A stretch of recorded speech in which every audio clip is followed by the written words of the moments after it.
দেবাদিদেব মহাদেব শ্মশানে বাস করেন, একথা সকলেই কমবেশি জানেন। কিন্তু তার শ্মশানবাসের প্রকৃত কারণ অনেকেরই অজানা। এই বিষয়টি শিবপুরাণের সনত কুমার সংহিতায় ৪র্থ অধ্যায়ে বিশদে বর্ণিত আছে। শিবপুরাণ অনুযায়ী একবার দেবী পার্বতী নিজের কৌতূহল নিরসনের জন্য তার স্বামী দেবাদিদেব মহেশ্বরকে শ্মশানবাসের কারণ জিজ্ঞাসা করেন। দেবী পার্বতীর প্রশ্নের উত্তরে দেবাদিদেব মহাদেব যা বলেছিলেন তাই আজকে আপনাদের বলবো। দেবী পার্বতী একবার তার স্বামী মহেশ্বরকে বলেন, আপনি সকল দেবতাদের প্রভু হওয়া সত্ত্বেও শ্মশানে শয়ন করেন। আপনার এই কর্মের পেছনে নিশ্চয়ই কোনো গূঢ় কারণ আছে। আমি সেই গূঢ় বা গোপন কারণের কথা শুনতে চাই। কৃপা করে আপনি আমার সংশয় দূর করুন। দেবাদিদেব মহাদেব তখন পার্বতীকে বলেন, বিধাতা আমার ওপর যে কর্মভার আরোপ করেছেন সেই সংহার কার্যের জন্যই আমাকে শ্মশানে বাস করতে হয়। এই শ্মশান পূর্ণময় এক সিদ্ধ ক্ষেত্রস্বরূপ, তাই শ্মশান আমার প্রিয়। এখানে আমার অনুচর প্রমোদগণ বাস করে এবং তাদের অনুরোধে আমিও বাস করি। দেবাদিদেব মহাদেব শ্মশানে বাস করেন, একথা সকলেই কমবেশি জানেন। কিন্তু তার শ্মশানবাসের প্রকৃত কারণ অনেকেরই অজানা। এই বিষয়টি শিবপুরাণের সনত কুমার সংহিতায় ৪র্থ অধ্যায়ে বিশদে বর্ণিত আছে।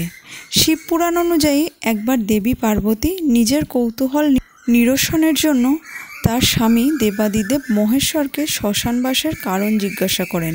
দেবী পার্বতীর প্রশ্নের উত্তরে দেবাদিদেব মহাদেব যা বলেছিলেন তাই আজকে আপনাদের বলবো।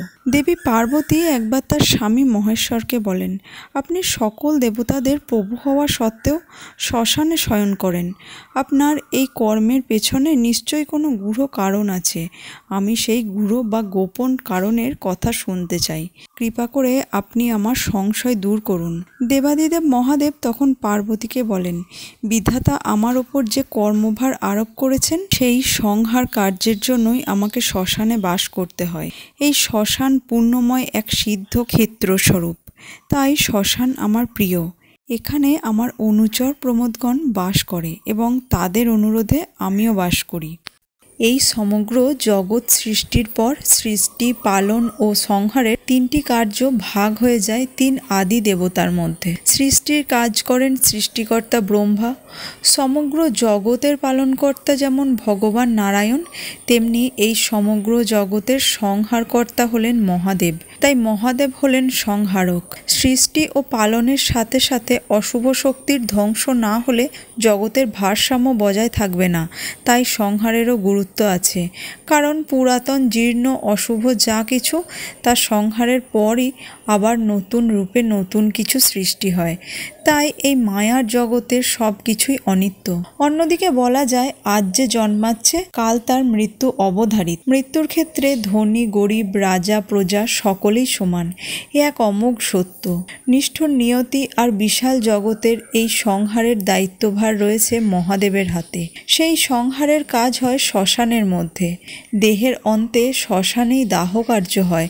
তাই শ্মশানবাসের মধ্য দিয়ে দেবাদিদেব মহাদেব নিজের কার্যের বিষয়টি তুলে ধরেন জগতের সামনে, আর একই সাথে ধ্বংস ও সংহারের কথাও জগৎকে স্মরণ করিয়ে দেন। জগৎকে মনে করিয়ে দেন তিনি যেমন অল্পে তুষ্ট হওয়া ভোলা বাবা, ঠিক তেমনিভাবেই তিনি অশুভ শক্তি ধ্বংসকারী সংহারক দেবতা রুদ্র। একই সাথে যখন কোনো ব্যক্তি অত্যন্ত অহংকারী হয়ে ওঠে বা যখন কোনো ব্যক্তি পাপের সাগরে ডুবতে থাকে, তখন শ্মশান তার পরিণতির কথা স্মরণ করিয়ে সংযত হওয়ার শিক্ষা দেয়। সপ্তাহের অন্যান্য বারের মধ্যে সোমবার দেবাদিদেব মহাদেবের বার রূপে পরিচিত। এই দিন যদি কেউ ঘি, দুধ বা জল দিয়ে দেবাদিদেবকে স্নান করায়, তাহলে সে খুব সহজেই মহাদেবের কৃপা লাভ করে থাকে। ভোলে বাবা খুব অল্পেই সন্তুষ্ট হন। সামান্য বেলপাতা ও গঙ্গা জল দিয়েই তার অর্চনা করা সম্ভব। তিনি আবার মৃত্যুঞ্জয়ও। তাই যে কোনো সংকটে অথবা বিপদে তার ভক্তরা তাকে স্মরণ করে থাকে। আবার মহাদেবের মৃত্যুঞ্জয় মন্ত্র জপ করলে অকাল মৃত্যুযোগও কেটে যায়।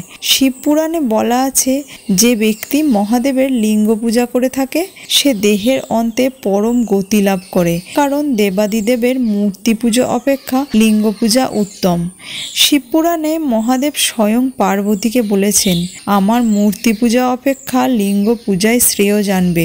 এই পূজা দ্বারা মানুষ মৃত্যুর পর উৎকৃষ্ট লোকে গমন করে।